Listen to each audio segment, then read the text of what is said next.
Goedenavond, bonsoir tout le monde, goedenavond België, goedenavond Frankrijk, bonsoir la Belgique, bonsoir la France. Soyez le bienvenue au webinaire Innovation. Welkom op onze webinar van Innovatie.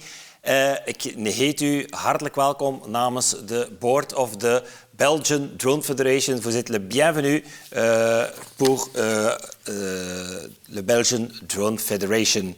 Welkom aan de Franse collega's de la Fédération Professionnelle Civile du Drone, Francis Duruflé, vice-president en medeoprichter van FPDC, Erwan Savio Délégué, Frank Richard, juridisch raadgever en verantwoordelijke communicatie.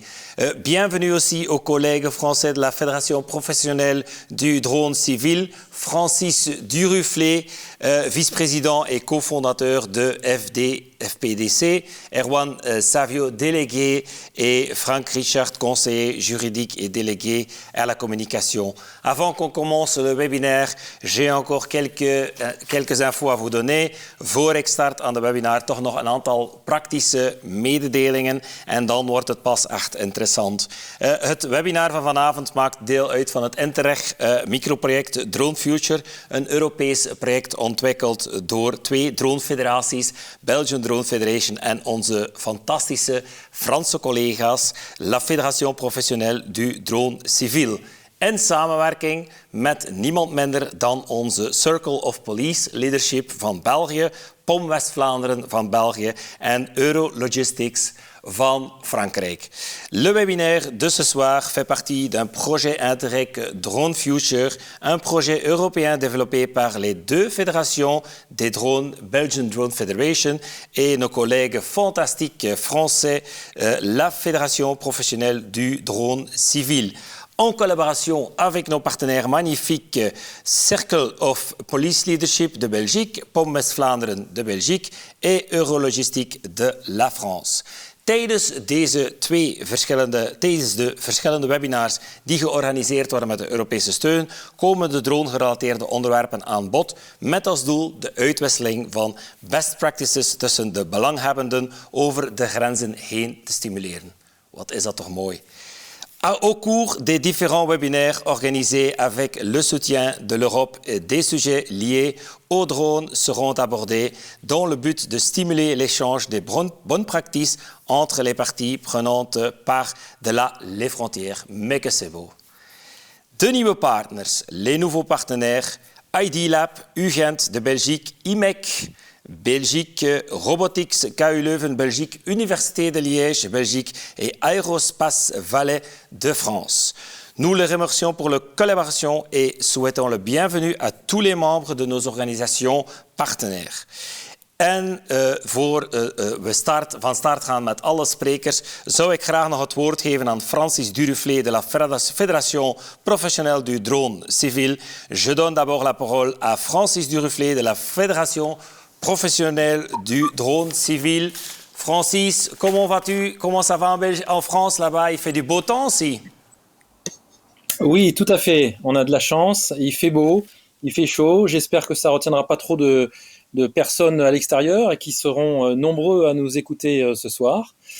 Donc, merci beaucoup pour cette introduction, pour cette prise de parole. Comme vous l'aviez rappelé, je suis vice-président de la Fédération Professionnelle du Drone Civile. On l'avait souligné. Je suis très, très heureux d'ouvrir ce webinaire sur l'innovation, la recherche et le développement. Alors, à titre personnel, je suis particulièrement attaché à ce thème, puisqu'une grande partie de ma carrière repose sur ce thème de l'innovation, que ce soit dans les télécoms. J'ai travaillé dans les télécoms chez Alcatel, sur la DSL, le sans-fil aussi, avec le cellulaire numérique qu'on appelle aujourd'hui le GSM, et ensuite sur le drone, depuis 2006. Ce que j'ai pu observer durant toutes ces périodes, c'est qu'il y avait un accroissement exponentiel de l'évolution des technologies. Et on a eu, de manière concomitante, en fait, plus de puissance dans moins de place et pour moins cher. Et cette règle-là, qui est liée avec la loi de Moore, que certains peuvent connaître, a permis le développement de tas de composants, de tas de technologies. Et c'est à travers ces efforts d'innovation qu'on a pu créer les capteurs indispensables à la naissance des drones. Parce que les drones, on le sait, ils existent depuis un bon moment, depuis plus d'un demi-siècle, mais ils étaient trustés par les militaires, ils étaient de taille et de prix complètement inabordables pour une application civile ou industrielle, et c'est grâce à ces innovations qu'on a pu obtenir et disposer des blocs qui ont permis de faire les drones qu'on connaît aujourd'hui. Alors ces innovations, on les retrouve pas que sur les drones, on les retrouve aussi sur les charges utiles associées aux drones pour faire les missions, et ensuite aussi sur tous les logiciels qui vont traiter les données que le drone aura collectées à travers sa mission équipée de cette charge utile. Mais je sais que vous avez beaucoup d'intervenants dans ces domaines-là qui expliqueront tout ça beaucoup mieux que moi. Je terminerai juste en soulignant une chose. Le drone est tout de même un des exemples où c'est la technologie qui a créé le besoin et non pas l'inverse. Donc c'est parce que cette technologie a été développée qu'on s'est rendu compte que effectivement, il y a un besoin qui est adapté. Voilà. Donc, je vous souhaite à tous un bon webinaire et merci beaucoup encore à tous ceux qui ont participé aux efforts pour organiser ça. Ben Francis, je dois dire, c'est une belle rentrée pour une soirée qui est beaucoup dans sa marche. Donc, je voudrais quand même te remercier pour le commencement et pour cette introduction. Et on se verra prochainement dans un des prochains webinaires. Et je dirais un grand bonjour là-bas à votre fédération. Et voilà. Je crois qu'on va commencer alors. Dank u wel, Francis, voor deze fantastische introductie. Ik had het niet beter kunnen doen, dus we kunnen maar van start gaan. Jullie mogen heel wat verwachten vanavond, maar voor ik van start ga, kijk nog een keer onderaan in het scherm. Wij willen toch nog eens deze partners hartelijk danken. Regardez encore une fois les partenaires ici, en dessous de l'écran. Ils sont fantastiques. Un grand merci à ces partenaires. Ce soir, on a ID Lab UGent, on a KU Leuven, on a IMEC, on a Université de Liège, on a Aerospace Valais et alors on a encore POM West-Vlaanderen. We hebben vanavond UGent, IMEC, KU Leuven, Universiteit de Liège, Aerospace Valais en dan POM West-Vlaanderen. Wat een heerlijke, fantastische avond. Het mag nog 30 graden zijn buiten. Ik zou nu aan mijn scherm gekluisterd zitten, want het is veel te interessant wat jullie allemaal te horen zullen krijgen. Et même s'il y a du beau temps dehors, je serai toujours ici au webinaire parce que ça sera trop intéressant.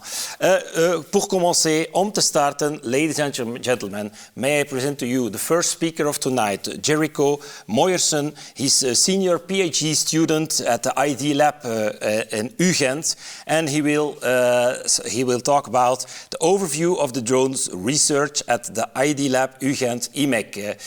Jericho, how are you? Fine, thank you, Elwin. It's nice to see you. Yes, nice to see you too in these COVID times. But you're not outside? No. Unfortunately, in the apartment, we don't have the options to do that. What would you do outside with such a nice webinar of tonight? That's indeed. So I will watch on my computer with the window open. Voilà. Jericho, you have the floor. The floor is yours. We are all to your attention.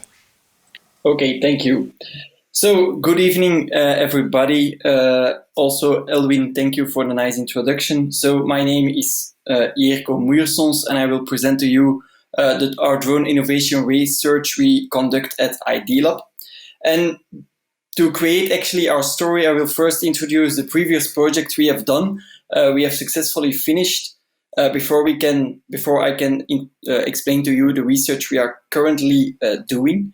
So to start, we actually did two projects, namely 5Guards and 3D Safeguard VL. 5Guards, on the first hand, was actually research about how can we apply quality of service at application level in the future 5G networks.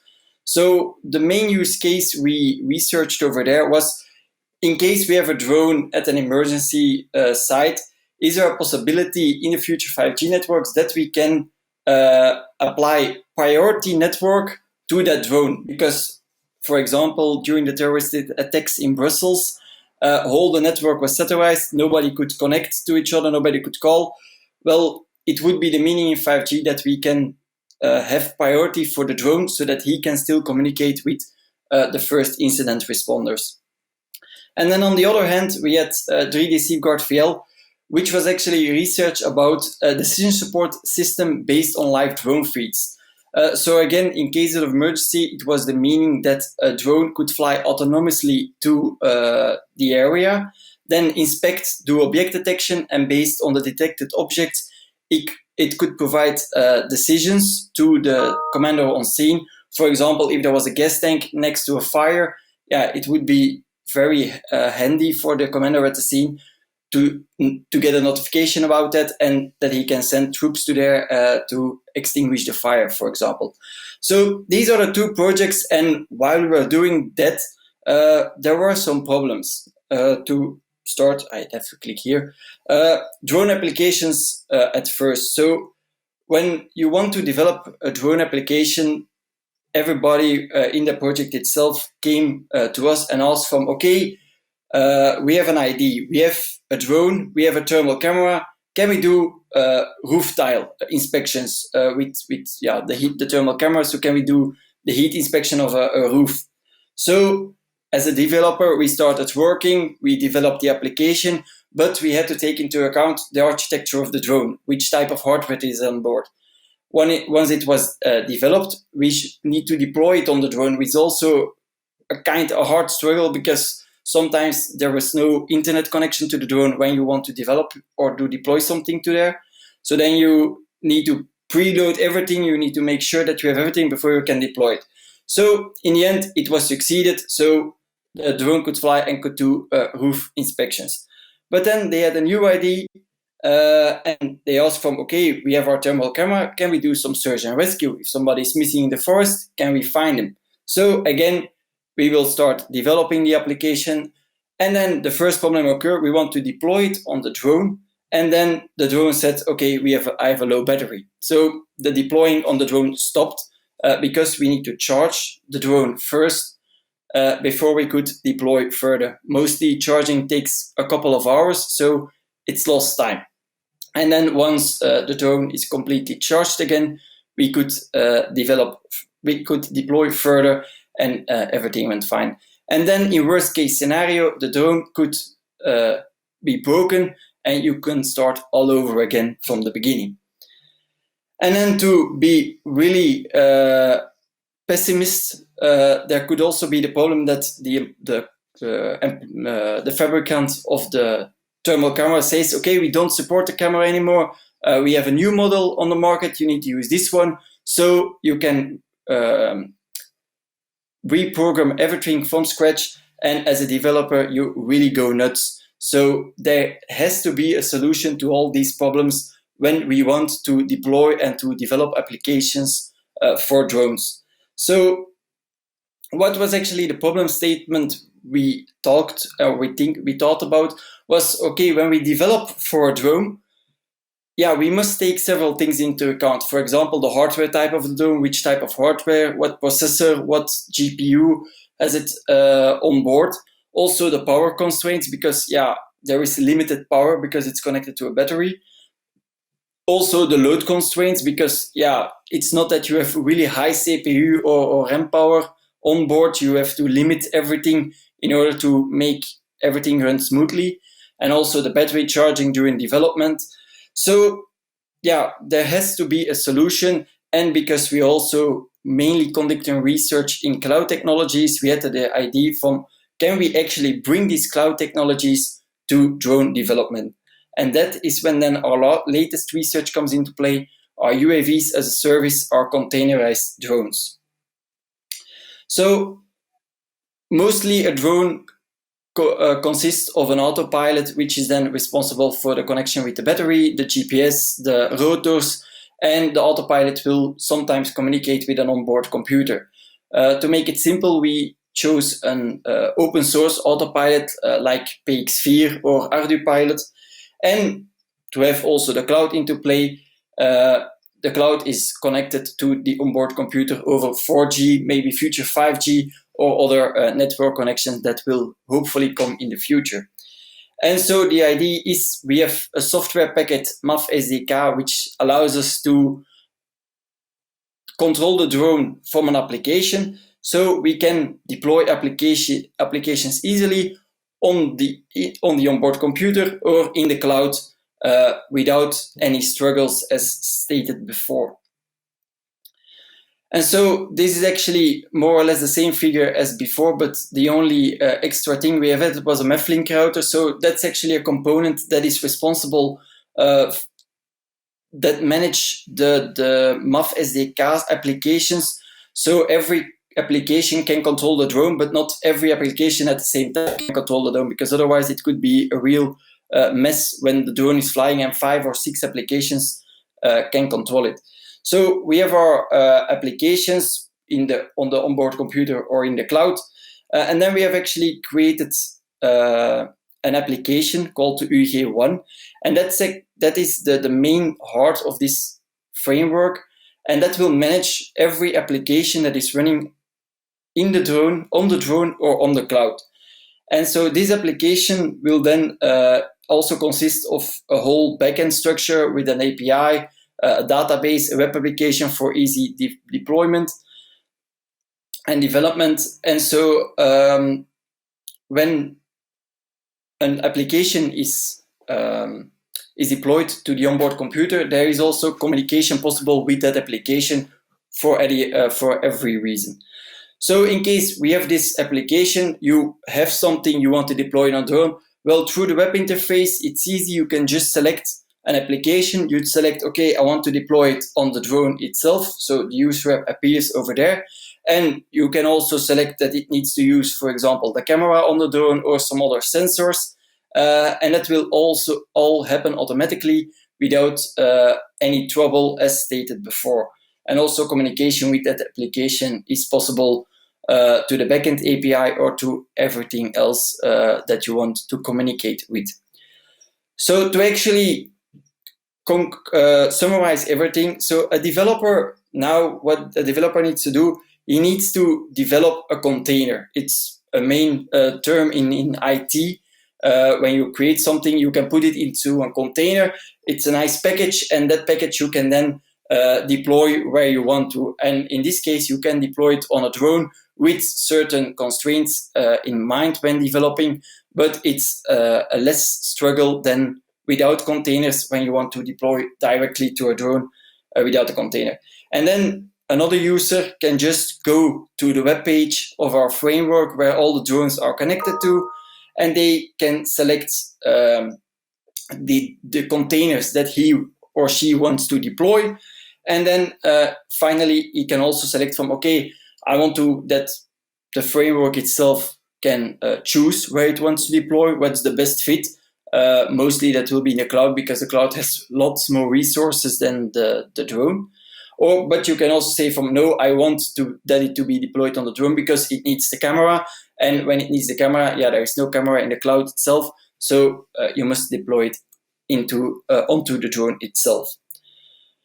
So that is something that we have created now, and we are also now conducting research in other projects. For example, construction site inspections with a drone. We want to inspect construction sites to check the procedures, to map it with a BIM, to check the safety, to count the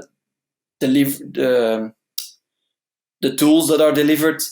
And many more things. Also, machine learning at edge, for example, we can also do now we can test and we can evaluate easily if we can do machine learning on the drone itself instead from only in the cloud with high resources. Can we also do it on the drone? And then we don't need a high communicating network. We can do it on the drone without the delay of the network communication. So that is actually the work we did. In case you want some nice reading before going to sleep, for example, this is a list of the research and the publications we've did and that you can find online. In case you have any questions, you can send them to Petra. I think the email address is petra@belgiandronefederation.be, but I'm not sure. Maybe Elwin can correct me later on if I'm wrong. So if you have a question, feel free to mail her. She will send the mails to me, and I will be happy to reply on all your questions. So thank you for your attention, and have a nice evening. Bye-bye. Thank you very much, Jericho. Grand merci, Jericho. Dankjewel, Jericho. Blij om u nog een keer zo interactief te zien. Ik hoop dat we de volgende keer nog in person elkaar kunnen ontmoeten om terug over heel wat interessante use cases te praten. Maar bedankt voor deze fantastische presentatie. En, Jericho, je had het helemaal juist. petra@belgiandronefederation.be. C'était tout à fait correct. Petra@Belgian Drone Federation. Si vous voulez des infos en plus, als je meer info wilt. Jericho, ik zou zeggen, blijf nog bij ons. Vergeet dat het mooi weer is buiten en volg nog de volgende collega's die eraan komen, want er komt nog heel wat aan. Ik zou zeggen, Doe ik zeker. Dank u wel. à la prochaine. Ciao. Arrivederci. Voilà. Fantastisch om hiermee van start te gaan. Jericho, grand merci. Fantastique speaker pour commencer. On va continuer, mais encore une fois, pour être très clair, si vous avez des questions, envoyez un email à petra@belgiandronefederation.be. Als u vragen hebt, geen enkel probleem van de sprekers. U kan een mailtje sturen naar petra@belgiandronefederation.be. En dan ben ik blij dat ik de volgende speakers al kan aankondigen, want het gaat hier een ferm tempo. Et les prochains speakers sont déjà là. Ça sera Chris Hermus, qui est Innovation Program Manager chez IMEC, et Chris van de Voorde, qui est Image Program Manager aussi chez IMEC. Volgende sprekers kan ik al aankondigen. Chris Hermes, Innovation Program Manager bij IMEC, en Chris van de Voorde, IMEC Program Manager bij IMEC. And they will bring us this presentation about innovative sensing technologies for smart drone application. Chris and Chris, how are you? Well, we are good, fine. Very fine. Fine. I never can make a mistake when I say, how is it, Chris? Indeed, it's a very unusual working situation. Okay, no, but gentlemen, the floor is yours. Oké, ja, dank u wel voor de mooie introductie. Goedenavond iedereen, bonsoir tout le monde. I will guide you in the next 10 minutes through some sensing innovations that are applicable for smart drones. And I will do this indeed together with my colleague Chris. So let me start this presentation with a short introduction to IMEC, especially for those who are not familiar with our organization. So IMEC is a world-leading R&D and innovation hub in nanoelectronics. That's the hardware, and the digital technology, that is the software. We were founded in 1984 in Leuven, and we are an independent and non-for-profit organization. So we work together with companies and startups and academia throughout the world. And the key to our success are our world-class infrastructure and also the global ecosystem of expert partners that we have in a multitude of industries. So this is a small map of IMEC's presence in Flanders, and so the headquarters is in Leuven, but we have also many offices in other cities as well. And also important for you to know is that we have very close collaboration with the local universities, where you will find associated labs such as ID Lab from this previous speaker. So this is a view on our campus in Leuven, and what you immediately see very visible are the large research facilities. Those are the clean rooms, and where we perform research on the next generation computer chips. We also have the other labs, such as for solar cells or nanobio or neuroelectronics research. IMEC is a very global, international player, and we are present in different countries throughout the world, in also different continents. And IMEC has been driving this semiconductor roadmap for more than 35 years now, and we are committed to do this in the next decades as well.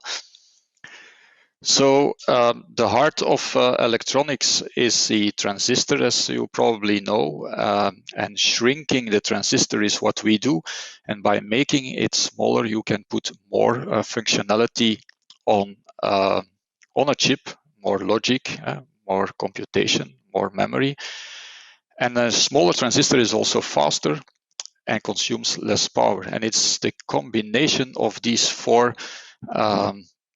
aspects that is the driving force behind the phenomenal revolution that we see actually in the world of electronics. So IMEC is stimulating innovations or groundbreaking innovations actually in many application areas, and one of them is a smart industries, and we will focus on this during this presentation. So what we offer, these are the IMEC business models on one slide. First, there is our research in an open innovation framework. We also offer services, for instance, for computer chip design and production. And we also support a lot of tech startups. So let's now move on to sensing technologies. We will guide you through a few of these sensing innovations for drones. And to make it more concrete, I have chosen the In-Where Drones project, which is a research project that recently finished, a collaboration between several IMEC labs, Flanders, Make, and also several Flemish companies, where we performed research on inventory management in warehousing using drones. So the technical challenges, well, there is localization, there is item scanning, there is connectivity, there is deployment. But let me focus first on localization. IMEC is working heavily on a technique called ultra-wideband. And there a drone will exchange short pulses of electromagnetic signals with a few reference nodes or anchor nodes in the corner of the warehouse. And with some mathematics, we can compute the time that these signals travel and the relative position of the drone to these anchor nodes. And despite the very harsh environments, there's a lot of metal, there is a lot of reflections, non-line of sight communication. We are able, thanks to machine learning techniques, to obtain ranging accuracy of approximately 10 centimeters, which is really amazing. There's many other sensors, of course, on the drone. There is an accelerometer, there is a camera or more cameras for simultaneous location and mapping, sensors for the altitude calculation, a LiDAR even for corridor detection, and all of these sensors can be combined, and the power is in fact a combination of those sensors. And as you can see here in the last row of this table, we managed to have a ranging and localization accuracy of about 10 centimeters or even lower, which is really nice in this environment. I will show now a 2 minutes video that will give you a better idea on this project and on the sensing technologies.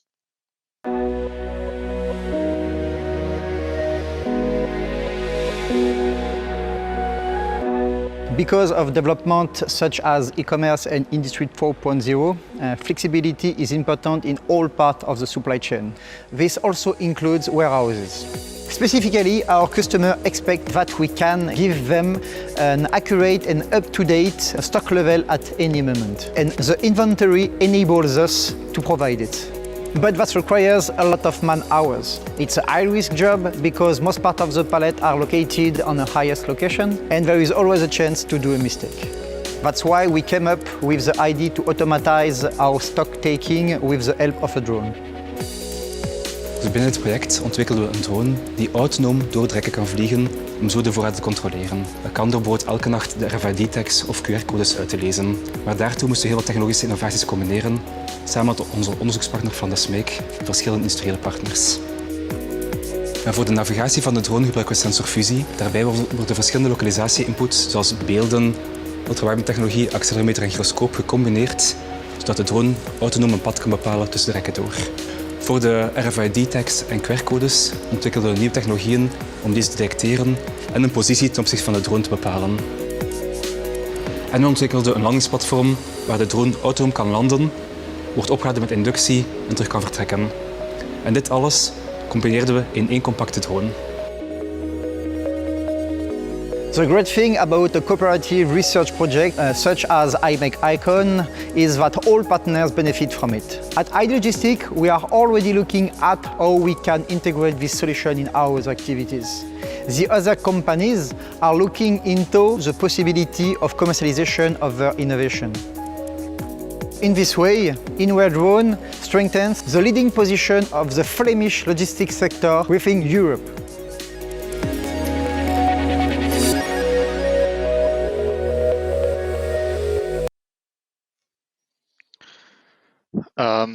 Then I would like to talk about radar sensing. Radar. When I talk about radar, most of you will probably think of those large radar installations that detect and track airplanes, but the reality today is that actually we can design extremely small radar sensors that fit on a fingertip and that include a lot of processing power that allows these radar sensors to sense the environment.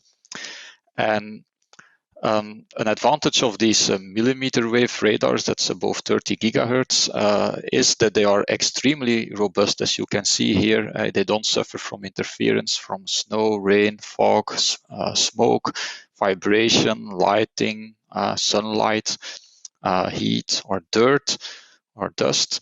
So they are very versatile. I will not go into detail on what we do, but here in one slide, what we actually do is sensor fusion to recognize humans very quickly and reliably on a drone. We use here a combination of cameras and radar. The radar will have a high depth resolution and detect distances. The camera has a high angular resolution and gives you the lateral information. And by neuromorphic and event-driven computing, we are able to realize a very robust sensor at low cost that is very fast, is low power, which is also important, and it can even take onboard decisions on the drone. I will now pass on the word to my colleague Chris for the smart industry part of the presentation. Chris, the floor is yours. Chris, my goal in this part of the presentation is to give you a little broader overview on what we do related to smart industries at IMEC. And I will try to make a link with potential drone research and applications. So from IMEC point of view, smart industry is one application vertical on top of all our research programs and platforms. Of course, drones can be used in many other application verticals also, like smart cities, smart energy. But let's say the scope of my talk today is the factory. I think there is a lot of potential for drones in a factory, also in relation to an interaction with other machines, and of course also interaction with the operators. So this is a limited scope, but it will become clear during my part of the presentation that there are already a lot of possibilities related to factories and smart processes. So Maybe first, when we talk about factories, it's also important to look at the Sustainable Development Goals. And there, I would like to bring the message that it's a good exercise to ask yourself which role drones can play in each of the Sustainable Development Goals.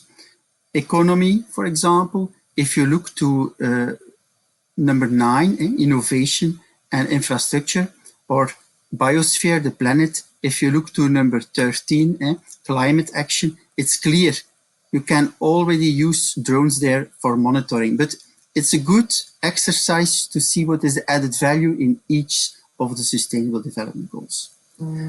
Another basic message I would like to bring is that if you look to the market growth, manufacturing industry, and not only process but also discrete manufacturing, will take a big part of the growth. And because drones will play an important role in manufacturing, they will follow, of course, that growth curve. So that already indicates the potential. Now, what I will try to do is to link IMEC research blocks to a few puzzle pieces that together will make our smart industry framework. And of course, new sensor technologies, as already some examples we have seen, are very important there. Wireless connectivity, very important as a second piece of the puzzle. The human-cobot interaction, and here maybe we can already replace cobots also by drones. The human-drone interaction is an interesting field to look further to. And of course, decision support systems and AI. So this framework is a little bit my basis for the overview I would like to bring. And if we talk about new sensor technologies, a first interesting technology to mention is the hyperspectral imaging technology. And it fits completely the moonshot view of the first puzzle, I would say, to realize full adaptive control. And hyperspectral imaging is the combination of spectroscopy and vision. And we have already systems in the visible, but also in the shortwave infrared. And it gives you well, the opportunity to look to quality control, for example, in process, for example, food processing. But you can also use it, of course, underneath of drones for example, smart farming applications. And then I jump outside the factory. But in fact, that's also an interesting application to look at. And the team that is realizing these well, hyperspectral sensors and systems is located in Leuven. It's our integrated imaging team. And they also realized already an UAV payload system to integrate two cameras. And I believe this is also interesting to see that we evolve towards higher TRL systems also with our sensors in cooperation with partners, and which can be used in ICON projects and others, for example. Another interesting technology I would like to mention is our work on ultrasound transducers. I believe this technology will give us the opportunity to realize new smart interfaces and haptic feedback. Even imaging is possible with this technology, which is, of course, here a cooperation of IMEC teams in Belgium and the Netherlands. But maybe it's also a good exercise to think how such new interfaces could be combined with drone applications. And as mentioned already by my colleague Chris, I will not dive into the deep, but for radar technologies, it's clear related to gesture recognition, activity monitoring, that it's very interesting also to look there to the combination with drones. I believe it will bring us to a more safer interaction with drones in the future. In our smart industry program, the focus is towards, for example, cobots, but it's clear towards also autonomous machines and drones that gives a lot of possibilities. So to conclude some examples here, it's clear that these new hardware, these new sensor devices can be combined with sensor fusion and machine learning with the goal to realize high-speed, time-critical applications, which are also important for drone applications. And a team I would like also to mention here that's working on this is IPI, or Image Processing and Interpretation Team in Ghent. They also work close with the hyperspectral team. And of course, they have the goal to go to higher TRL together and to help also together with partners realizing specific applications. So to conclude my first puzzle piece, it's clear that there are many other sensor technologies in development, but it gives you a first idea, the first thought to work on. And of course, you can build on this potential application views. And I would like to give that as a message too. If you look to the second puzzle piece, the wireless connectivity, which is also very important for the drones, there you could link a moonshot view towards autonomous flexible assembly cells. Today you can see this as an AGV with a robot arm on it, but in the future it can also be, of course, linked with drones or an AGV combined with drones. The goal, of course, there with these new technologies is to increase localization, better positioning and interaction. And as mentioned already, our ID Lab has a lot of activities on this. But I also would like to mention here another group, Waves.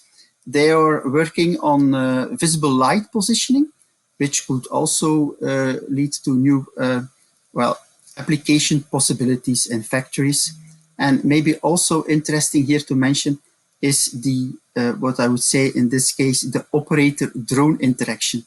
We have teams like Smith in Brussels and MICT in Ghent looking to the interaction with the operator and the assembly cell. But of course, within a factory in the future, this assembly cell can also be drones. How would the operator interact with drones? It's a good question to ask yourself and to look to potential applications too. This was already mentioned by Chris. It's clear that we try to learn about our new technologies by creating living labs. For example, the Smart Connectivity Living Lab, where also Flanders Make is involved in. And that brings me to my third puzzle, the human-cobot interaction, which in this case, I would like to ask you to make the link also what it could mean for drones. The human-drone interaction, thinking about the augmented operator, that's the main goal, with new machine interfaces, human-machine interfaces. How would the augmented operator interact with drones in the factory in the future? And of course, when we at IMEC talk about the operator, we talk about also operator monitoring. And for that, we develop new systems, wearables, but also smart patches for the health monitoring. And this is the first exercise too. How would interaction with drones become possible there? Also, for example, for safety purposes, monitoring of people could be an interesting idea to look at this. But of course, as IMEC, we also do more in-depth, of course, long-term research, and we also look towards the future of brain computing interfaces. There, within the health program, we already developed a wireless EEG headset, but also at NERV, or Research Institute, together with KU Leuven and VIB, we have developed neuroprobes. And I have the feeling that these new devices are paving the way towards, I would say, in the future, brain AI interfaces. And of course, you can ask a lot of ethical questions about such developments for the future, but I believe it will become a research track, and also there it's long-term interesting to think how a brain interface with drone would give advantages for the future. So This is to open your mindset and to think about future-oriented possibilities. Of course, IMEC is also working on new types of electronic platforms, flexible and stretchable electronics. We have also a team there, Center of Microsystems Technology in Ghent.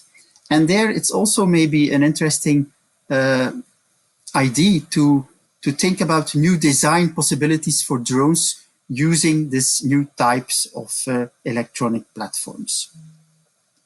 And of course, within this part of the puzzle pieces, also here, Micht and Smith play an important role, looking to the operator-cobot context interaction. And again, also here, for future projects, it's interesting to replace the cobot by drones and to see how this interaction with drones from the operator point of view could be improved. And so these teams are very interesting to contact, to work on that matter too. So with this, I would like to jump maybe to the last puzzle instead of time. This last puzzle is focusing, of course, to decision support systems. So mainly AI-driven applications. Deep sensor fusion is a main moonshot view. Edge computing is a moonshot view, making the link with the smart interfaces and the smart dashboards. For example, adapting dashboards to the stress level or the experience level of the operator. But also in this part of the puzzle, in these activities within smart industry, you can link a lot of these research topics also to drone applications. Intuitive robot-cobot programming, we can make also the link to drones, intuitive drone programming. Explainable AI will also be very important. Cognitive feedback loops, dynamic dashboards, anomaly detection, condition monitoring, smart maintenance. All these activities here are also applicable to the drone sector. And even IoT platforms, cloud-based, are of course of interest for your industry too. So that's the main message I would like to give here. Of course, also a lot of teams spread across IMEC in Belgium and the Netherlands are active on this. Maybe one example here I would like to mention is also a living lab with Vlaanders Make, where we have an accelerated test of bearings, let's say a fleet. We exploit the data from the whole fleet to look to smart condition monitoring. And of course, you could translate this also lessons learned, I think, to potential drone applications, smart maintenance of drones, smart maintenance conditioning monitoring for a fleet of drones. So I see a lot of potential projects possible in that sense too. And so this is an overview of all the teams in Flanders. I mentioned already IMEC teams. Some of them are also part of universities that realize interesting technologies within our smart industry application vertical. And I hope with this, I could inspire you about potential cooperation and possibilities related to drone applications and research too. And with this, I would like to conclude my part of the presentation. And I would like to thank the organization to give us the opportunity to do that. And at the end of our presentation, you can find our personal coordinates and information too.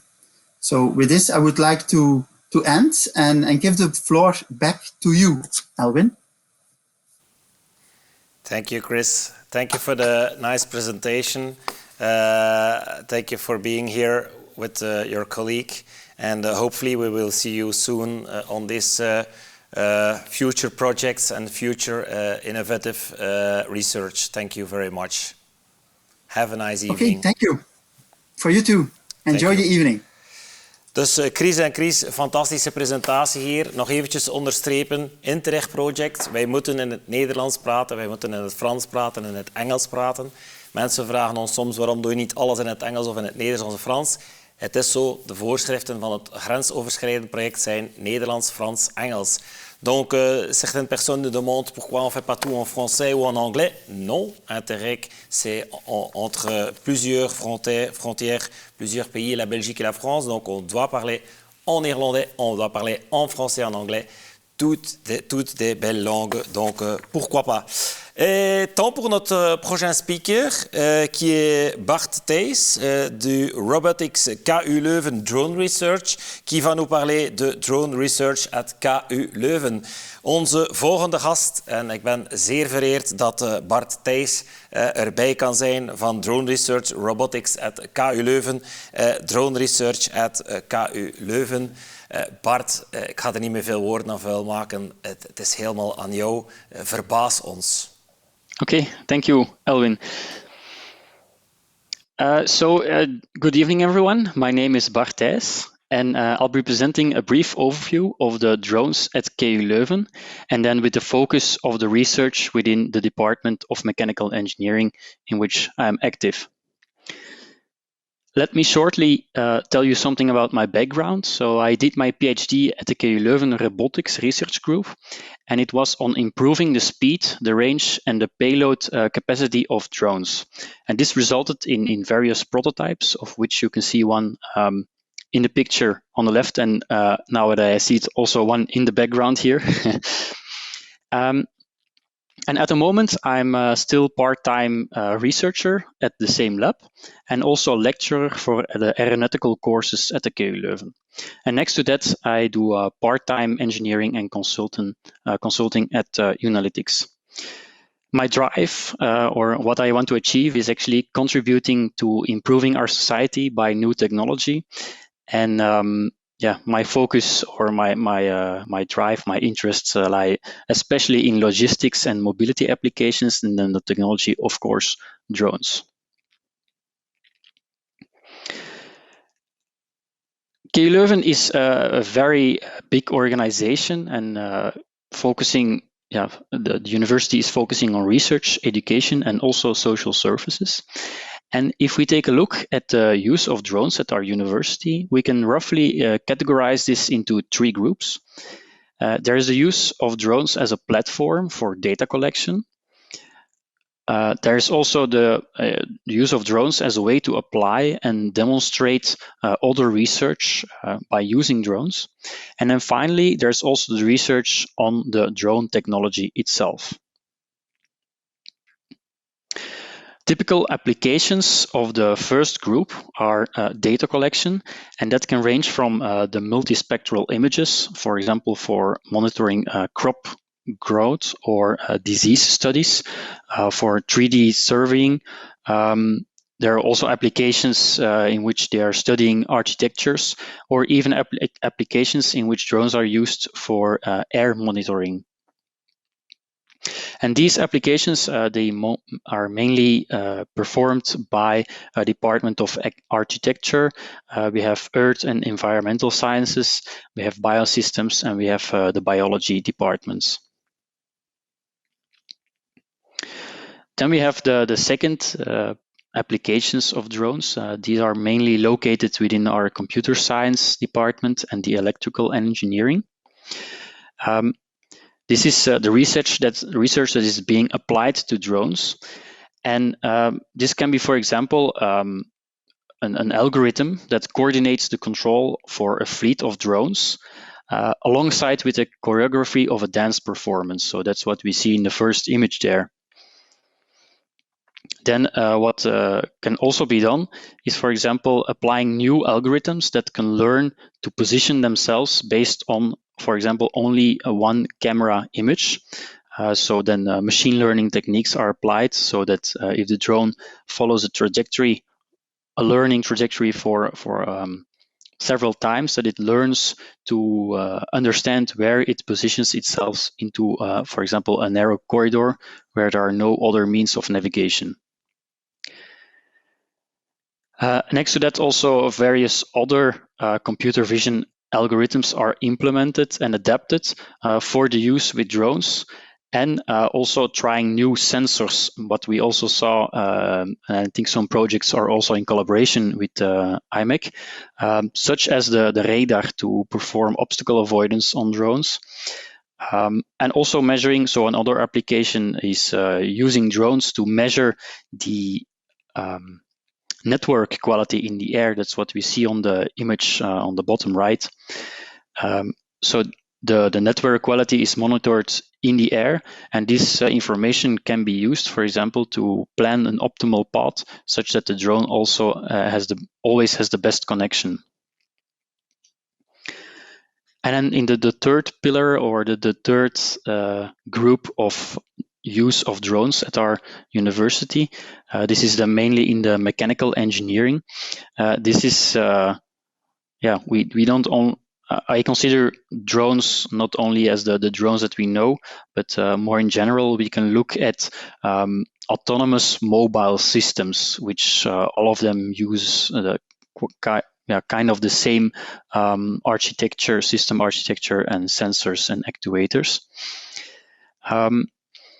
So at our department, we have, for example, the driving robots. We have inland shipping, autonomous inland shipping vessels. We have flapping wing robots, and then also some people are working on CubeSats, which are very small satellites that can do measurements in space. So at our department, we look at how we can design and control these systems to improve their performance, efficiency, autonomy, and safety. And I will briefly go through the research topics, or our focus at our research group within the mechanical engineering department. So the first one is mission optimal design. Then we have testing and identification of drone systems. We have efficient and safe path planning. We have accurate and robust landing, and finally also transport, manipulation, and assembly tasks. This research has been conducted in our group since more than 10 years ago, and we've been focusing on multicopters, which have later been known as drones, but back then drones were military drones, but now everybody knows them, the multicopter drones. In this clip, you can see, so it's a small clip that shows the evolution of our generic designs that we've designed and built for high-speed transport applications in one project. It was the Cargocopter project.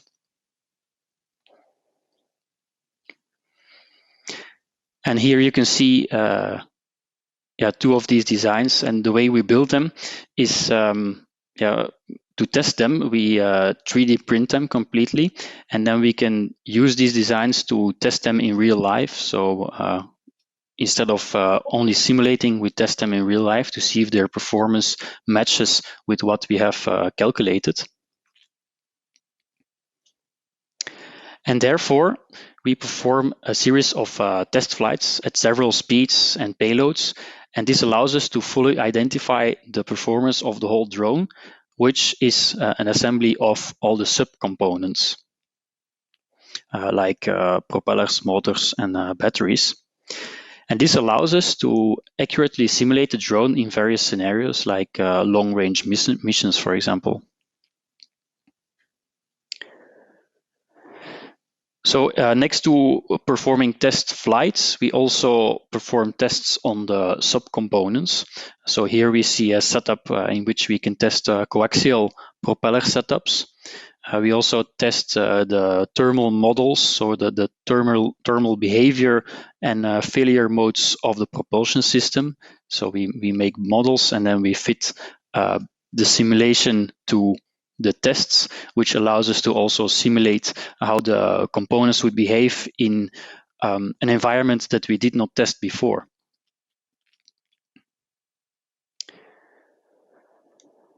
And then next to the design of the drones, we also work on the control of drones. In this slide, for example, there are some illustrations from some projects in which we try to land the drone as accurately and robustly as possible on moving targets, or when we have wind conditions, to cope with wind conditions and have a disturbance rejection, is what we call it. And then finally, I'd like to present to you two projects which we are currently working on. So we didn't start these projects yet, so we are still looking at interested partners from industry, or to learn which applications could be interesting for these projects ideas. So if you have some ideas that matches the following two slides, you can contact me. My email address is on these slides. So the first project on this slide is about the efficient and safe path planning for drones in challenging and then mainly beyond line of sight missions, such as offshore inspections, medical deliveries, and security or emergency service applications. The other project we are working on is about applications in which multiple autonomous vehicles work together as a team in transport, manipulation, and assembly tasks. Examples here on this slide, they show, for example, 3 drones that work together to move a lightweight object through a construction site. You can imagine, if you want to try this now, well, first it's hard because there are some legal restrictions on doing this. But if we think a little bit out of the box, it would be also hard because you would need 3 pilots that would be perfectly coordinating their movements. So we find algorithms that control this such that the pilot, for example, can directly control the movement of the object that is being transported. Other examples are a robust landing with the help of a hook and a tether, such that the drone can grab itself onto an object and then winch in, which could be interesting for very harsh conditions, for example, offshore landings on a ship. Then another application could be pulling lines, for example, between 2 pylons, to have one pull line to then pull the power line between the two pylons. And then another application could be, for example, also to pull a line, but then between a sea ship and a towing boat when the ship is entering the harbor. So then I would like to conclude my presentation by showing that this is our outdoor test zone that we have constructed last year, which allows us to test various applications in real-life outdoor conditions. So that is our ambition, to bring the research out of the lab and into the real world. Also coincidence, but on this picture you can see the IMEC tower. So that's where we are also located in Leuven, which unfortunately is very close to the airport of Zaventem. So therefore we have to do all our tests inside this large cage. This shows also our ambition to develop and demonstrate drone technology in real-life conditions, and not only in controlled lab spaces in which they use external measurement systems and external computing power. So I'd like to thank you for your attention, and I'm going to conclude my presentation here.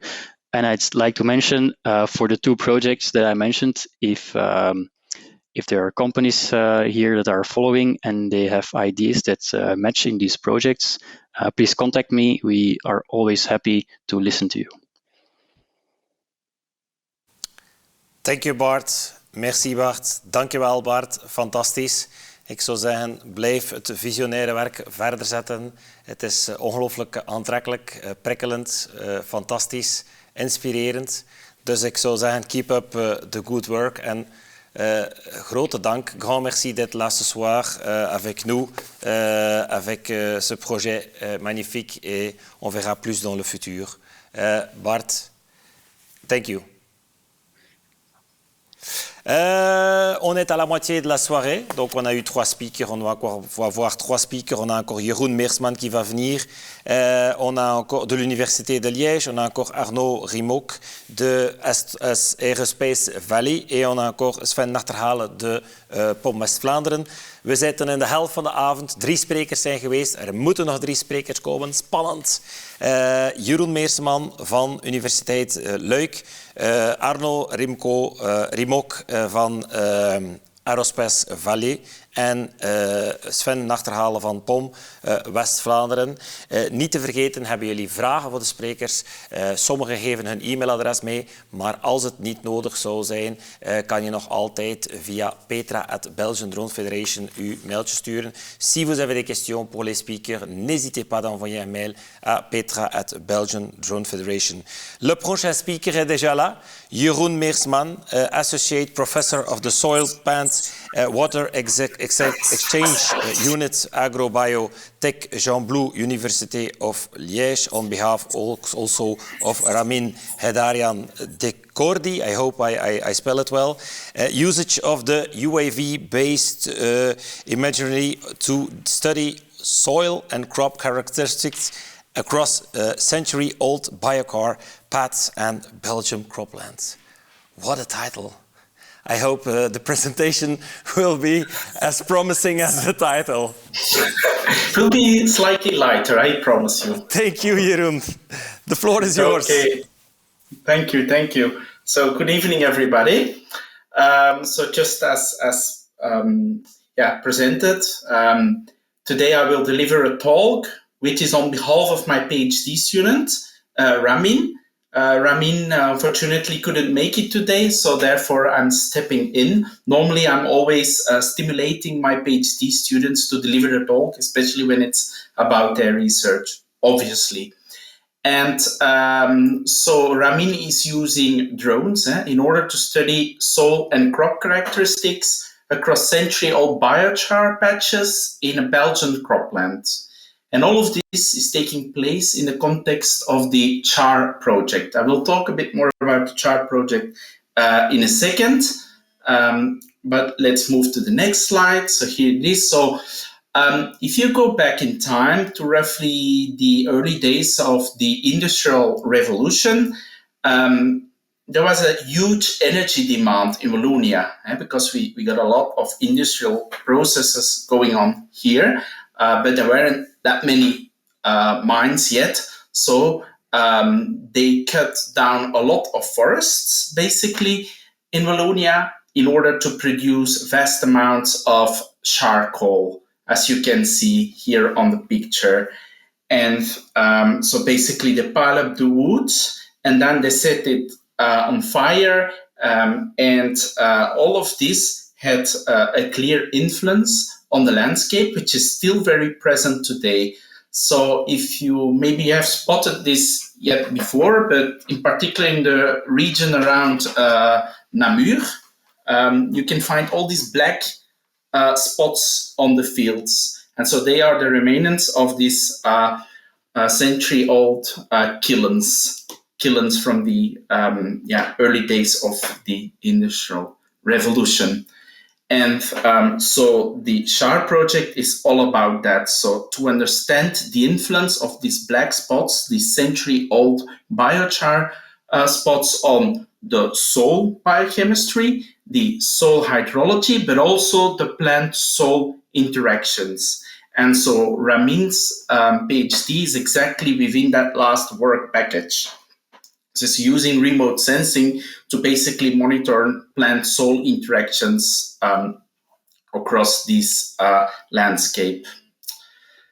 So here are our 2 drones which we have. We have a smaller one, which has an RGB camera on it, and then we have a larger one with a multispectral and thermal sensor. We use the optical RGB one just to create digital surface models for crop height measurements or to monitor crop disease. The multispectral sensor we use for crop status, vegetation indices, and crop growth. whereas a thermal sensor we use for to monitor crop stress, crop water stress to be precise, and evapotranspiration. So this is just an image of our multispectral sensor mounted on the big drone. So this is our study site. So the study site is situated in Gembloux, which is roughly halfway between Wavre and Namur. So close to our where our institute is based, so the Agrobiotech Gembloux Institute, which is part of the University of Liège, so just next door for us. And in this particular site, we identified 11 biochar patches. So for each biochar patch, we find a corresponding reference site. So just a site just next to it without this century-old biochar. So we got 11 pairs, if you like, of reference and biochar sites. And here you can see an image just from taking soil across this 11 bit of soil across these 11 patches for both the shard site and the reference site. You can clearly see the difference in color. So the sites characterized by the century-old biochar, they look much darker than the reference sites. This is basically the outline of Ramin's PhD. And so Ramin is a very productive researcher. So far, he managed to publish 3 papers, and a 4th one is under review.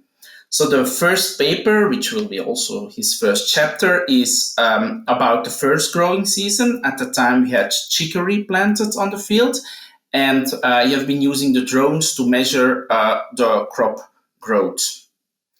The second chapter and the third chapter are related to the second year, and at the time we had winter wheat as a crop.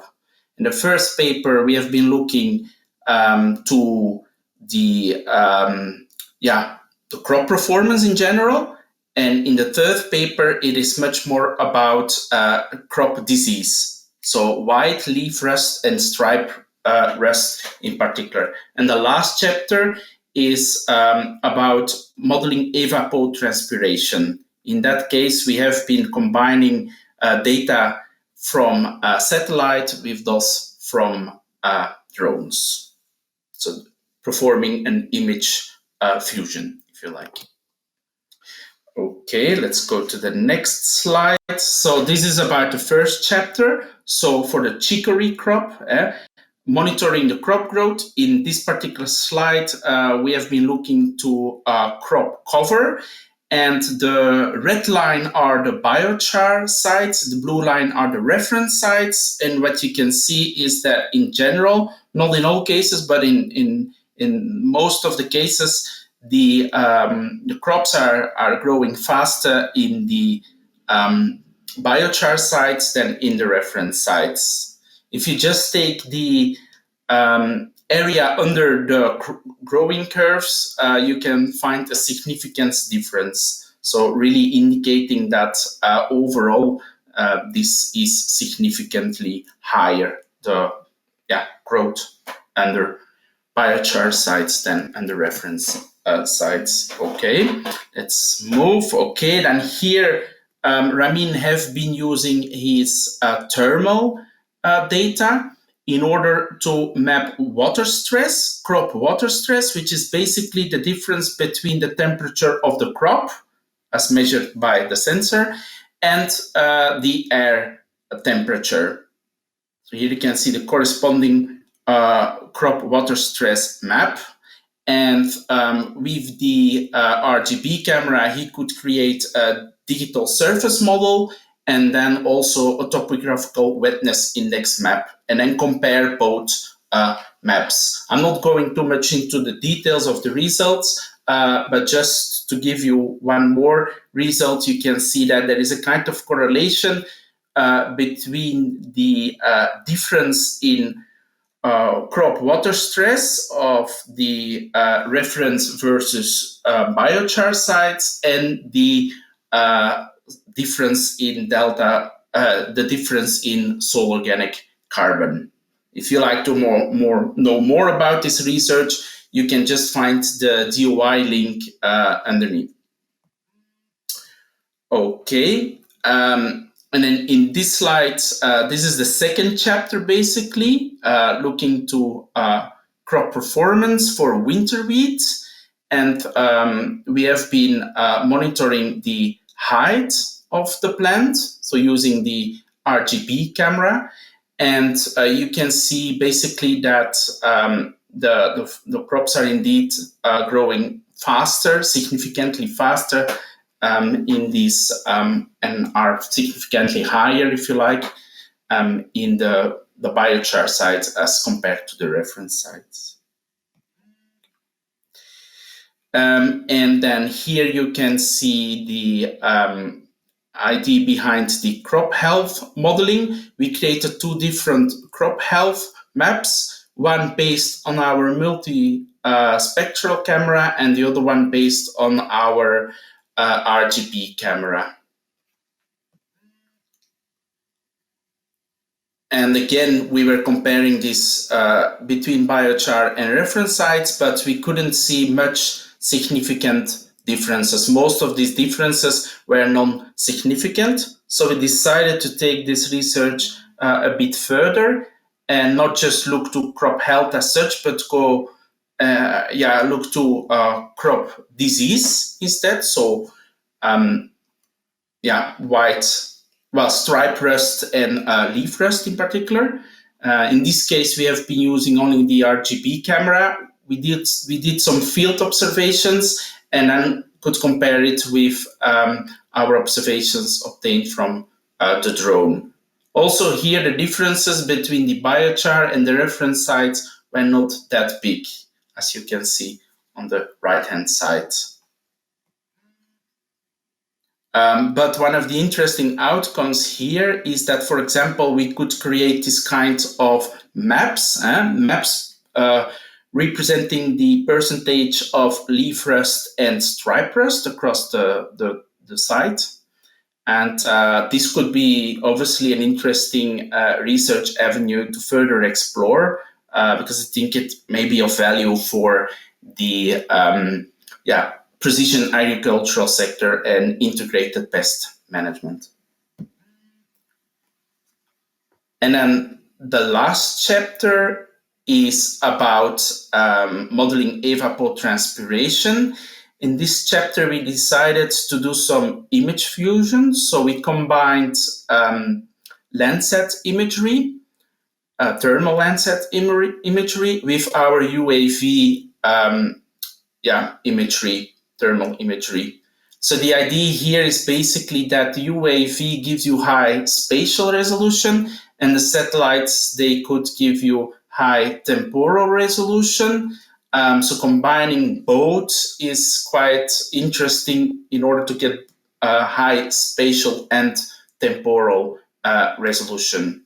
Now, in this particular case, we were able to sharpen the satellite images thanks to the drone images. That's the idea behind image fusion. And again, here we were comparing the modeled evapotranspiration rates. For that, we have been working together with an industrial partner based in Wageningen. Using the ET-Look model. And you can find more details in the paper, which is still under review. So that is why we have to ask you to please treat this confidential. That's it in a nutshell. So many thanks for your attention.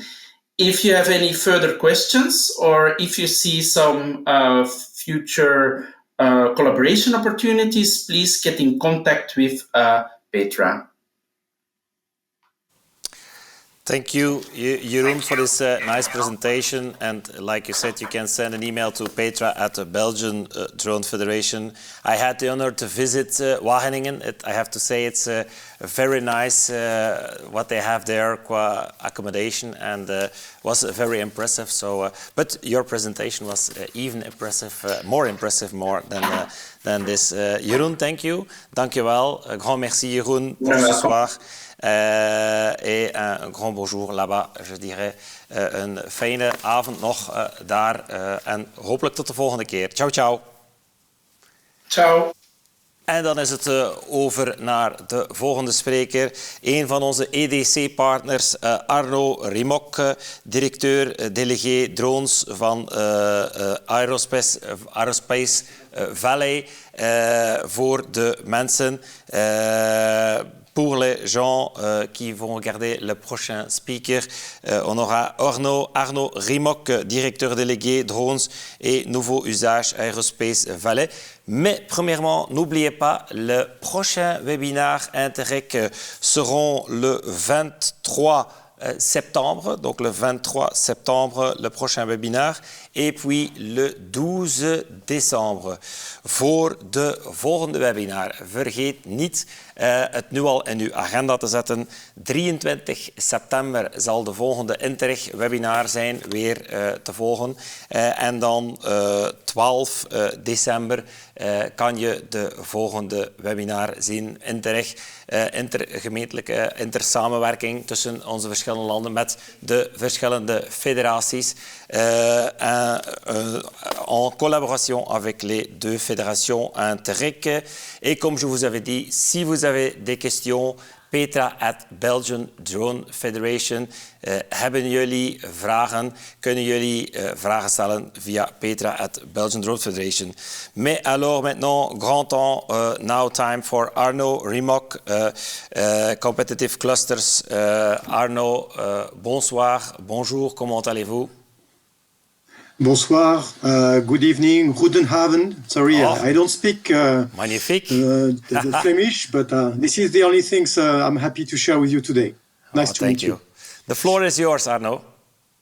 Okay, I will start with the presentation. As you say at the beginning, you wanted to have a short presentation. So as you know, to make a long story short, you have to just to make a short title long. So this is the best way to start that presentation. Thank you for the occasion to give us to present a competitive cluster. You have also in Belgium, you have in Wallonie, you have in Flandern, we know Skywind, we know others. So I will do very quickly the presentation of the ecosystem of a competitive cluster. Then I will introduce you how we address the unmanned sector and how the new usage are implemented in our competitive cluster, which is based in southwest of France. And last but not least, we will describe what are the value proposal in terms of innovation from a competitive cluster with regard to the unmanned systems. So I have to give some update because not everyone are familiar with this kind of association. We are an older organization. We are 16 year old, and the competitiveness cluster of France is composed of entities in a leading sector in the economy of technology. So it's composed of a grouping or of various companies, training center, public-private research units in a given geographical areas. We are committed to have a partnership-based approach. It's intended to generate synergies in relation to common projects based on innovation. In France, we have 56 competitive clusters. 80% are related to sectors, but we have also some related to technology, like ceramics, laser. In France, we have still 3 aviation, space, and drone clusters. One in southeast, in the region southeast of France, in the region PACA. One in Île-de-France, called Aztec, and ourselves. I will give you more detail about our organization. As you have seen, we were the objective of this competitive cluster was to fight against the delocalization of the industry, and also remembering that if you don't innovate, you die. So the idea was to help collectively all of this community, of this ecosystem to grow and to maintain competitiveness. And the last things I'm happy to share with you, this competitiveness cluster is now entering its fourth phase. And the fourth phase was really a main objective was to go further with European institutions. So I heard the counterpart, the previous speakers, the association will be very happy to build bridges across the two countries to grow and address Horizon Europe, CESAR projects, the INTERREG, not only this one, but we have also Sudoe, Potecfa, and also others, and Arc Atlantic, the one you are, and the one you have, France Wallonie Flandern. And also we are addressing also defense European project coming from the European Commission or the EDA or the NATO itself. If there is one thing I want you to remember about the competitiveness cluster, this is three priorities: partnership, concrete common projects, and international visibility. This is what we are doing right now. So we will now do a zoom into Aerospace Valley. So Aerospace Valley, as I mentioned too, is one of the three competitive clusters we have in France. We are on the leading, the top three of the competitive clusters in France due to the number of projects we maintain or we developed collectively with the members, 619. It's a total overview of project amount around aerospace, space and drone of 1.6 billion euro, and 1/3 of the budget came from public investors, public fundings. It could be regional fundings, national funding or European fundings. So we are structured around three strategic sectors: aerospace, aeronautics and drone. Drone is a newcomer. We were looking at the beginning of drone as just a market from the beginning, but now it's part of an ecosystem. And our members, our 805 members, are working all together and organized around what we call ecosystem of excellence. This is a place where all the members get together to address their technology brick and to build this project for the three sectors we have. I mentioned also something about the fact we are covering two regions in France called Nouvelle-Aquitaine. It's a combination of three regions, and Occitanie-Midi-Pyrénées, also a combination of two regions due to a governmental reorganization in 2016. For the one who are not living in France, it's the size of Austria. So we cover a significant part of the geographic of France to that. Another element, I don't know if it's the same for the competitive cluster in Belgium, but we have also a dual capabilities because we are with an agreement with the Ministry of Defense of France. So we are a dual competitive cluster. So all the technology, all the bricks that the member develop can be applicable not only to civil application, but also to military ones. And we have the main gate, the gateway to address financing for innovation at regional, national, and European level. From its beginning in 2005, we had addressed 53 European projects that the competitive cluster has a chance to submit. Among them, this one were selected and financed. And among them, 16 of them, we are having a contribution as coordinator role. Now, let's move more into the drone sector itself. So you have to know that the unmanned community in Aerospace Valley, around the 805 members, is composed of 151 members. And you see the geographic is quite different from one region to another. In Occitanie, 80-90% of all the unmanned community, combined of laboratories, research centers, SMEs, large groups, funders, are also in charge around Toulouse area. So around Toulouse, you got the largest chunk of members. Whereas in Nouvelle-Aquitaine, it's more spread all around the region. And this is an interesting challenge for us to address the two regions. Another element, due to the number of members we have, is that they all, we cover the entire value chain for the unmanned system. It could be technological bricks. We heard about from the previous speakers, data fusion, sensors, radars, optronics, and so on. It can be also things dedicated to system, entire system themselves.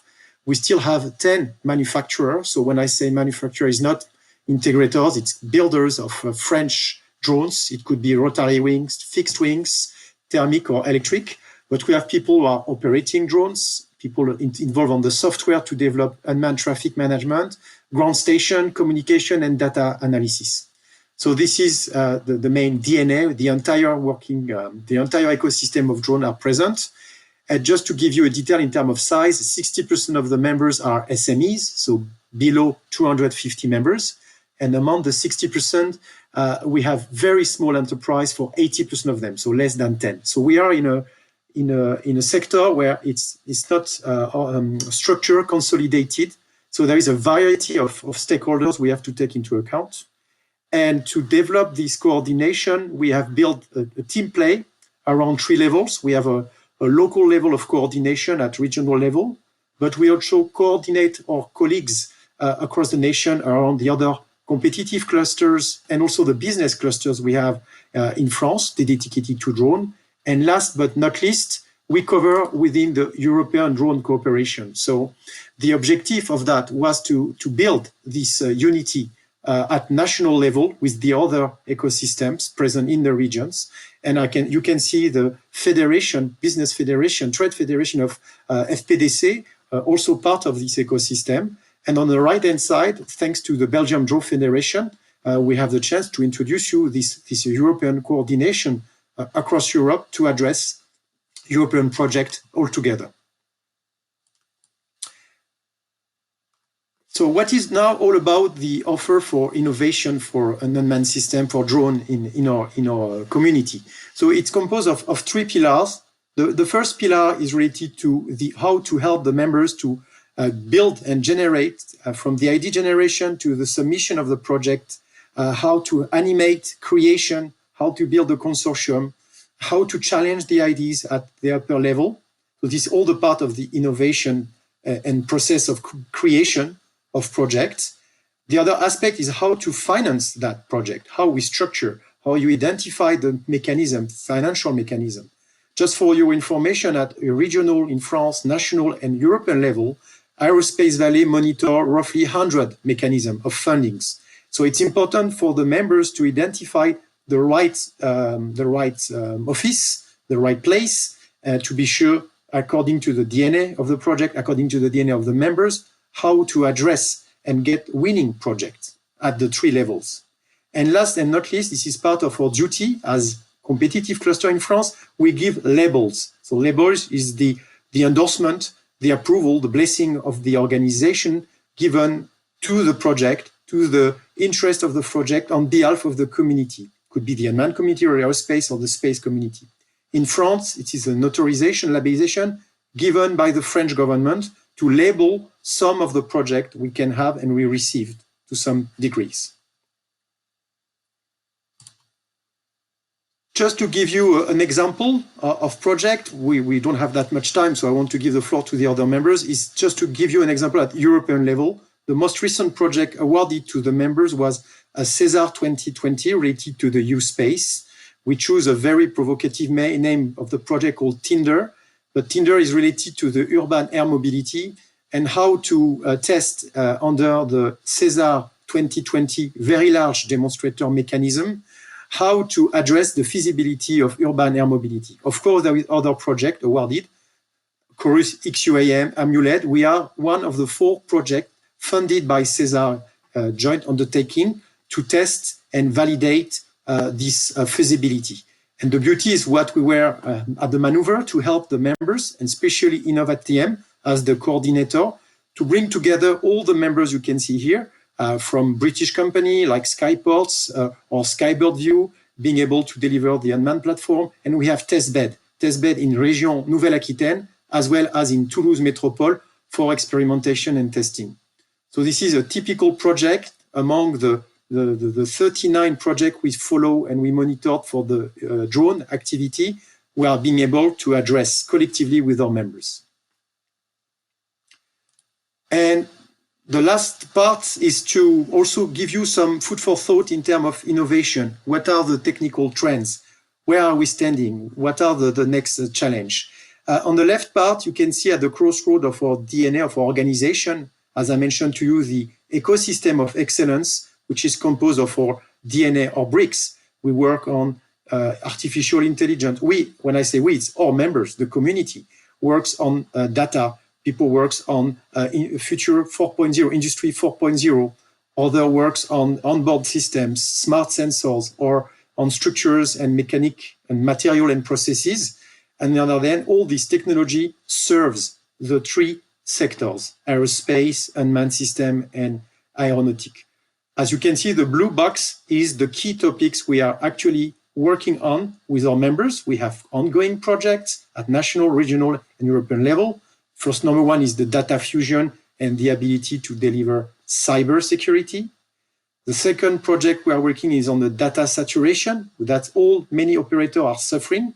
How to deliver more information, intelligence than data to the ground. Some operation can be incredibly difficult due to the number of data. We heard about 400 gigabytes per flight hours. It's a massive number of data to be processed.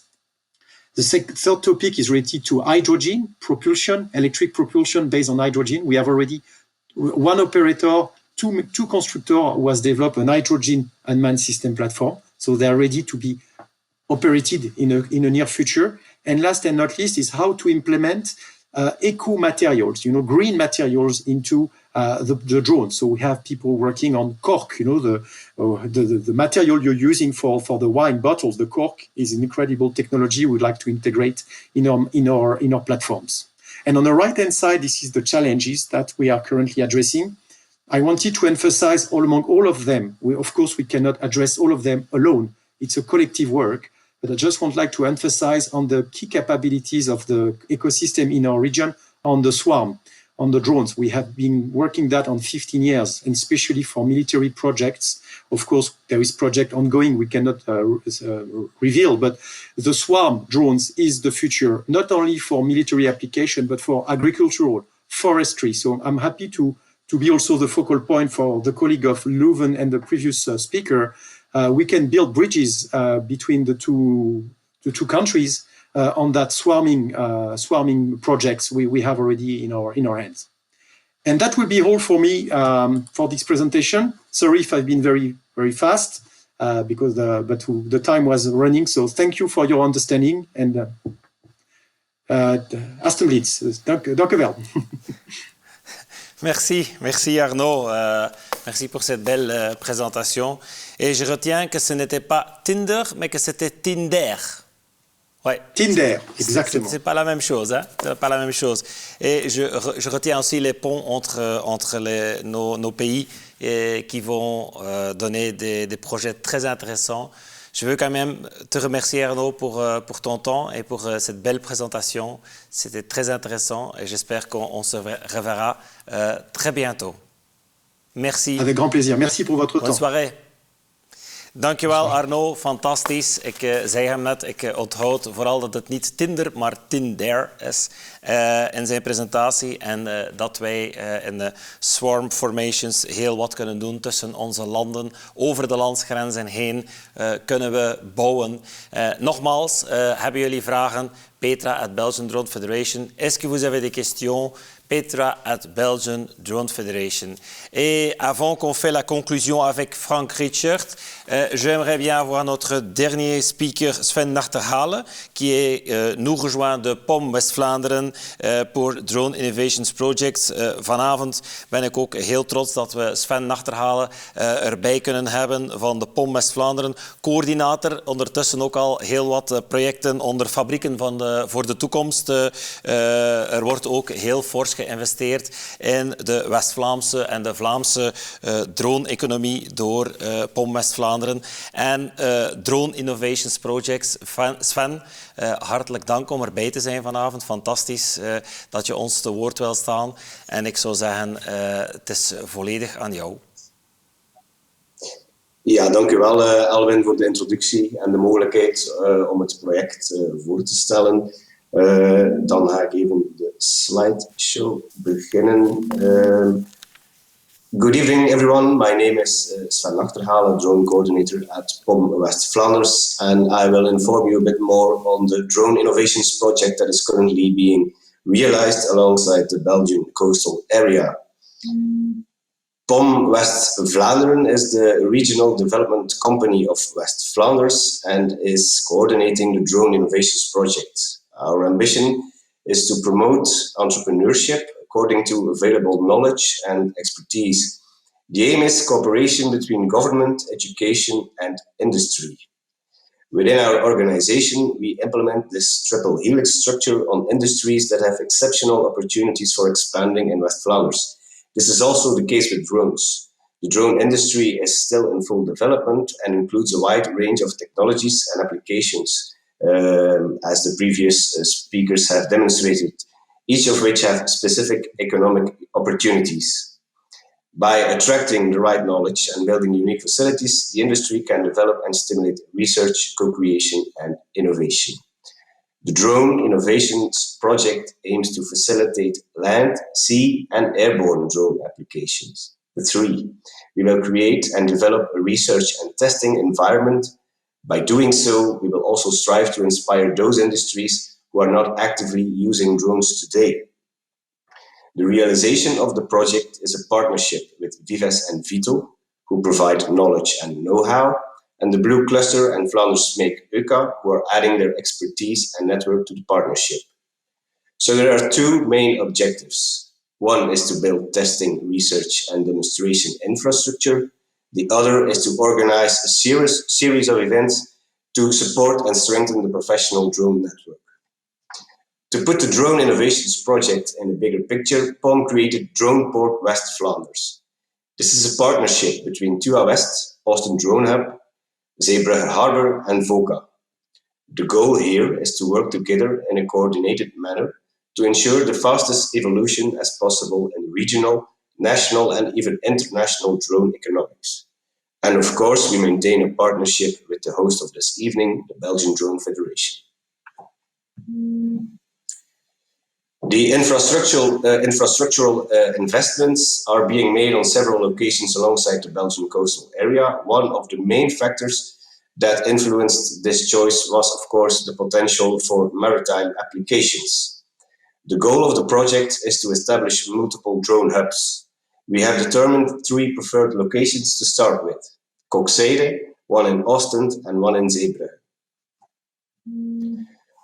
First of all, every drone hub will be equipped with data management and processing systems for its users. And on top of that, they will be provided with an online reservations, communications, and conferencing system. To encourage and stimulate sensor and payload development and research, we will invest in multiple flying platforms. We aim to facilitate both rotary and fixed-wing users. Thirdly, during the development of flying platforms, airworthiness is crucial. In order to accommodate this, investments in specific infrastructure will be made. For indoor activities, a hangar with testing zone, drone cage, and storage capabilities will be built. We are currently also looking to equip the hangar with wind and precipitation generators. Outdoor drone cages will be constructed to facilitate outdoor flying in safe and controlled circumstances. After that, systems can be tested in one of the dedicated flying zones outdoor, depending on the mission. For floating and underwater devices, protocols with both the harbors of Ostend and Zeebrugge are in the making, and in the North Sea, testing is possible on and around our living lab that's already been created, called the Blue Accelerator. The construction of these facilities will be done simultaneously with the assembly of multiple mobile offices and flexible workshop spaces at the drone hub sites to fit the needs of all its users.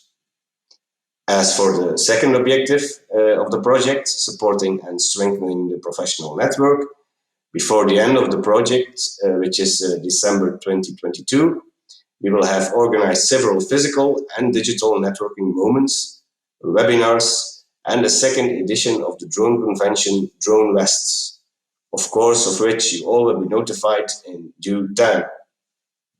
So this is about me. This is about it for me. If you have any questions, please do not hesitate to contact me. These are my coordinates, or else you can mail Petra at belgiandronefederation.be. And now I will happily give the floor back to Alwin. Thank you, Sven. I think everybody will know Petra because everybody will send an email to Petra at belgiandronefederation.be. But grand merci Sven, grote dank om erbij te zijn. Fantastisch project. Veelbelovend dat hier ook geïnvesteerd wordt in West-Vlaanderen. We zitten hier trouwens live vanuit de Drone Hub in Zeebrugge.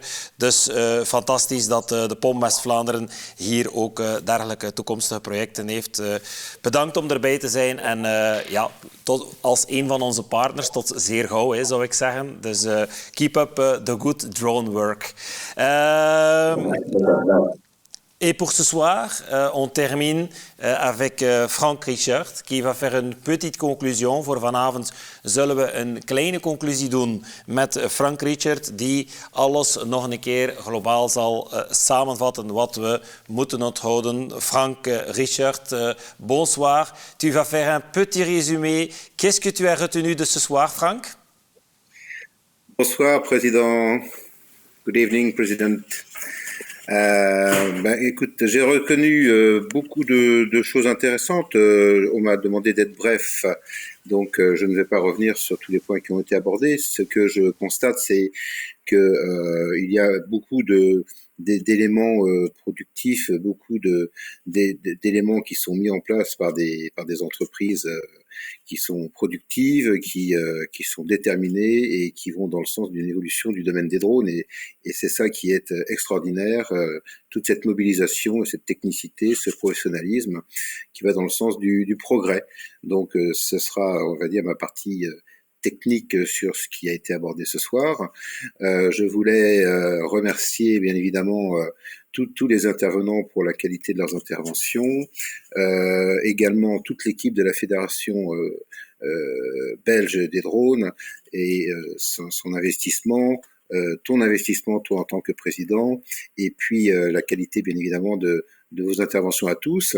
Et bien évidemment, ce sera un grand plaisir de se retrouver dans des prochains webinaires toujours aussi intéressants. The only thing I wanted to tell you this evening is to thank you to everyone for your investment, to all speakers, and the very explicit and very clear webinar. Thank you to the Belgian Drone Federation and its team, and thank you to you, Mr. President, and all your speeches and yours.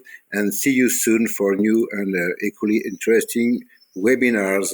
That's all for me, and thank you very much to everyone. C'est tout pour moi, et merci beaucoup à tous. Merci, Président. Merci, Franck, à toi pour cette belle conclusion. Et maintenant, on peut encore vite sortir pour avoir un petit peu du soleil qu'on a manqué. Mais on a quand même eu des belles présentations. Donc, je vous remercie et on se revoit au prochain webinaire INTERREG qui suivra bientôt avec nos projets. Merci aussi à votre fédération et merci aux partenaires qui sont ici en dessous du webinaire. Franck, au revoir et bonjour à la France là-bas. Thank you very much. Oui, Thank you very much. Good evening. Goodbye, everybody. Dank u wel, Frank, voor deze mooie conclusie. En zoals ik het daarnet zei, dank hier aan de partners die hieronder staan. We zijn aan het einde van deze webinar. C'est la fin de ce webinaire. N'oubliez pas, si vous voulez poser des questions, petra@belgiandronefederation.be. Als je vragen wil stellen, petra@belgiandronefederation.be. Noteer in je agenda 23 september de volgende webinar en dan 12 décembre de volgende webinar. Notez déjà dans votre agenda 23 septembre le webinaire, 2 décembre le autre webinaire. Je voudrais remercier ici le team technique Kenzo qui est là et Petra qui sont là et tous les personnes qui ont parlé ce soir et notre board et nos partenaires. Ik zou hier ook de technieker Kenzo willen bedanken.